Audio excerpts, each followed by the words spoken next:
Hi friends, welcome back to our channel. இந்த நாள் வந்து எல்லாருக்கும் ஒரு இன்னும் இருக்கட்டும். இன்றைக்கி வந்து தேதி பார்த்தீங்கன்னா April 15.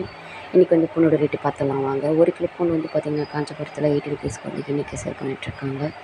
லைக் பண்ணுங்கள், கமெண்ட் பண்ணுங்கள், ஷேர் பண்ணுங்கள், சப்ஸ்கிரைப் பண்ணிக்கோங்க.